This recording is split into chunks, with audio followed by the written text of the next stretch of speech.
हमारे साथ श्री रघुनाथ तो किस बात की चिंता, हमारे साथ श्री रघुनाथ तो किस बात की चिंता। शरण में रख दिया जब माथ तो किस बात की चिंता। कृष्णा सभी को सादर प्रणाम। ओम अज्ञानातिमिरन्धस्य ज्ञानाञ्जनशलाकया चक्षुरुन्मीलितं तस्मै श्री गुरुवे नमः। नमो विष्णुपादाय कृष्णपृष्ठाय भूतले श्रीमते भक्ति वेदांत स्वामिनीति नाम्ने। नमस्ते सरस्वते देवी गौरवाणी प्रचारिणे निर्विशेष शून्यवादी पाश्चात्यदेशतारिणे। हे कृष्ण करुणा सिंधु दीन बंधु जगतपते गोपेश गोपिका कांता राधा कांता नमस्तुते। तप्त कांचन गौरांगी राधे वृंदावनेश्वरी विश्वानुसुते देवी प्रणमामि हरिप्रिये। नीलाचल निवासाय नित्याय परमात्मने बलभद्र सुभद्रायां जगन्नाथाय ते नमः।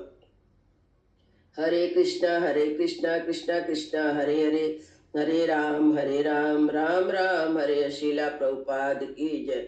रामं लक्ष्मण पूर्वजं रघुवरं सीतापति सुंदरं काकुत्स्थं करुणामयं गुणनिधि विप्रप्रियं धार्मिकं राजेन्द्रं सत्यसंधं दशरथतनयं श्यामलं शान्तमूर्ति वन्दे लोकाभिरामं रघुकुलतिलकं राघवं रावणारिं। दक्षिणे लक्ष्मणो धन्वी वामतो जानकी सुभा पुरतो मारुति यस्यातं नमामि रघुत्तमम्। रामाय रामचंद्राय रामभद्राय वेदसे रघुनाथाय नाथाय सीताय पतये नमः। सियावर रामचंद्र की जय, पवन सुत हनुमान की जय, वाल्मीकि रामायण की जय, वाल्मीकि मुनि की जय। आज 13वां सर्ग का पाठ है, त्रयोदशा सर्ग। इसमें जब प्रभु राम जी अगस्त मुनि के आश्रम में पहुंचते हैं सीता जी को लेकर लक्ष्मण जी को लेकर, तो अगस्त मुनि उन्हें बहुत सारे दिव्य अस्त्र प्रदान करते हैं। कहते हैं कि ये सब अस्त्र तुम्हें राक्षसों को मारने के काम में आएगा। और फिर अगस्त मुनि राम जी के प्रति प्रसन्नता प्रकट करके सीता जी की प्रशंसा करते हैं। और राम के पूछने पर मैं कहाँ रुकूं, तो बताते हैं कि पंचवटी में जाके आश्रम बना के मनकुटी बना के वहीं रहो। फिर राम जी का अगस्त मुनि के आश्रम से प्रस्थान करते हैं। रामा प्रीतो अस्मि भद्रं ते परितुष्टो अस्मि लक्ष्मणा अभिवादितुम यन्मा प्राप्तो सा सीतया। श्री राम, अगस्त मुनि बोल रहे, श्री राम आपका कल्याण हो, मैं आप पर बहुत प्रसन्न हूँ। लक्ष्मण, मैं तुम पर भी बहुत संतुष्ट हूँ। आप दोनों भाई मुझे प्रणाम करने के लिए सीता के साथ यहाँ तक आए, इससे मुझे बड़ी प्रसन्नता हुई। अश्वर्श्रमेण वाखेदो बाधते परचराश्रम प्रचुर श्रम व्यक्तम उत्कंठते वापी मैथिली जनकात्मजा।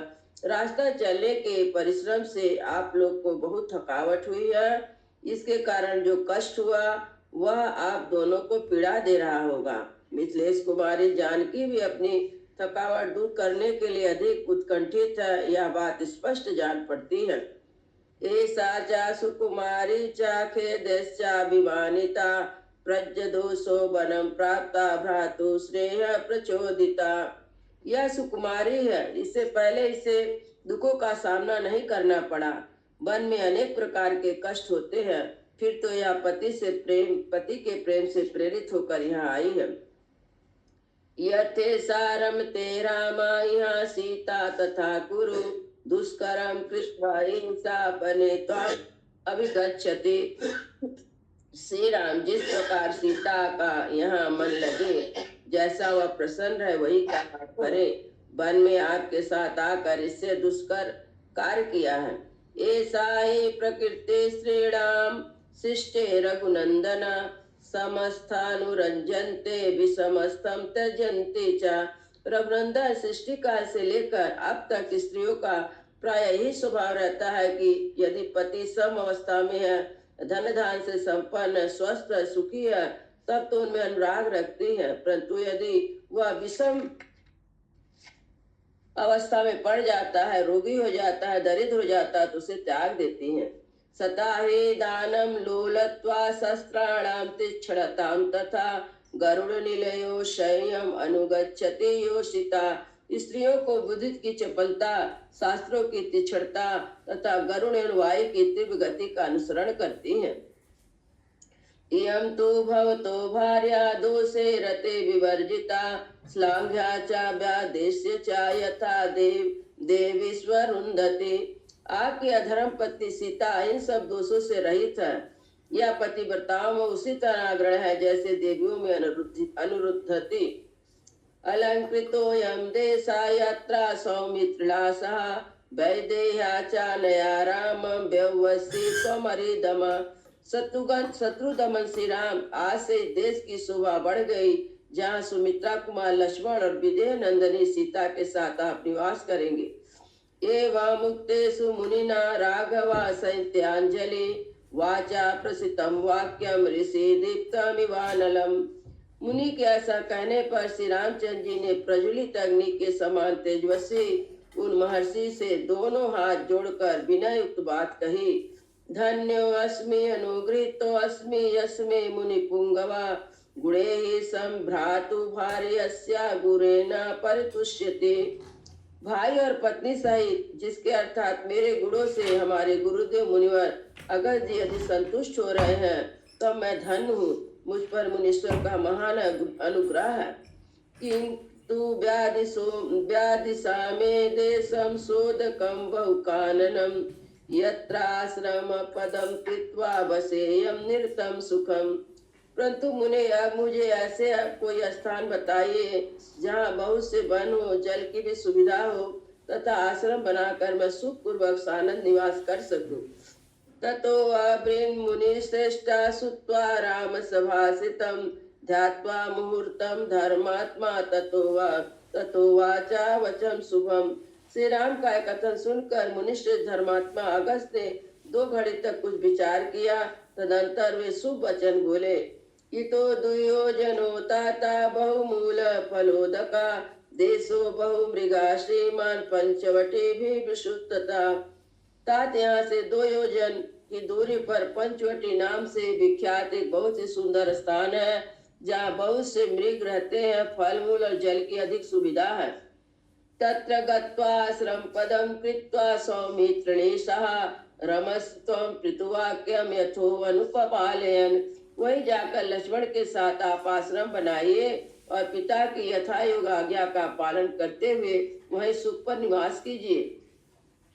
विदिता हुई संवृत्तान्तो मम सर्वत्वानघा, तपसा प्रभापेणेन स्नेहा दशरथस्य च।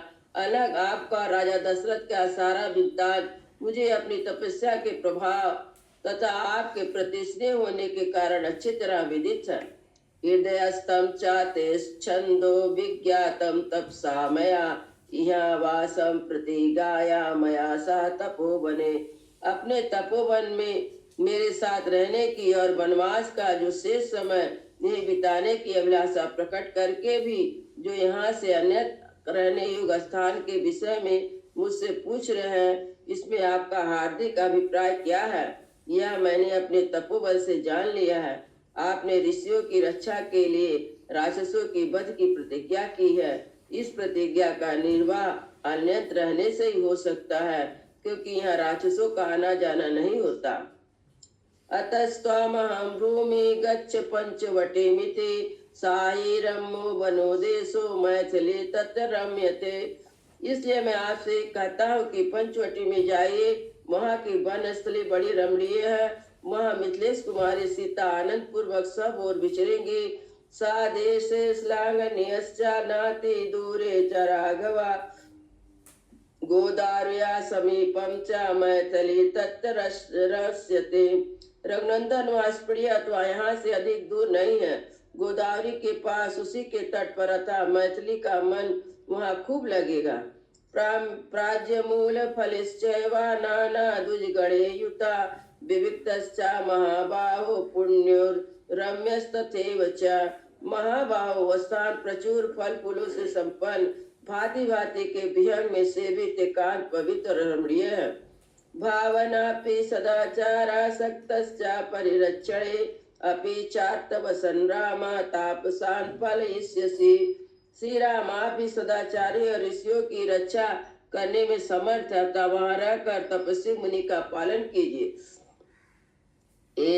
एतादालच्यते वीरं मधुकानं महावना उत्तरणीयास्य गन्तव्या न्यागृधमिं गच्छता तथा स्थल उपारूहा पर्वताया विदूरता ख्याता पंचवटी तेवा नित्य पुष्पित कानन। वीर, यह जो महुआ का विशाल वन दिखाई देता है, इसके उत्तर से होकर जाना चाहिए। उस मार्ग में जाते ही आपको आगे एक बरगद का वृक्ष मिलेगा। उसे आगे कुछ दूर पर ऊंचा मैदान और उसे पार करने के बाद एक पर्वत दिखाई देगा। उस पर्वत से थोड़ी दूर पर पंचवटी नाम से प्रसिद्ध सुंदर वन है, जो सदा फूलों से सुशोभित रहता है। अगस्त्येवं उक्तस्तु रामा सौमित्रे सह सत्कृत्याया मंत्रायामासा ताम ऋषि सत्यवादिनम। महर्षि अगस्त के ऐसा कहने पर लक्ष्मण सहित श्री राम उनका सत्कार करके उन सत्यवादी महर्षि से वहां जाने की आज्ञा मांगी। तो तू नेभ्यानुज्ञातो कृतपादाभिवंदनो तमाश्रमं पंचवटी जगमतु सा सीतया। उनकी आज्ञा पाकर दोनों भाई उनके चरणों की वंदना की और सीता के साथ वे पंचवटी नामक आश्रम की ओर चले। गृह चातापो तु नराधिपातो जो विसक्त तूड़े समीर कतारो यथोपदिष्टेन तथा पथा महर्षिणा प्रजमतु पंचवटी समाहितो। राजकुमार श्री राम और लक्ष्मण ने पीठ पर तरकस बांध हाथ में धनुष लिए दोनों भाई सम्रागण में कतारता दिखाने वाले नहीं थे। दोनों बंधु महर्षि के बताए मार्ग से बड़ी सावधानी के साथ पंचवटी की ओर प्रस्तुत हुए। इत्यर्थे श्रीमद् रामायणे वाल्मीकि आदि का वर्ण कांड त्रयो दशा सर्गा। इस प्रकार श्री वाल्मीकि निर्मित आर्ष रामायण आदि का के अरण्य कांड में 13वां सर्ग पूरा हुआ। मंगल भवनय मंगलहारी द्रवहु सुदशरथ अजिर बिहारी। राम सिया राम जय जय राम। राम सिया राम जय जय राम। सियावर रामचंद्र की जय। पवन सुत हनुमान की जय। सब संतन की जय। सब भक्तन की जय। जय जय सीताराम।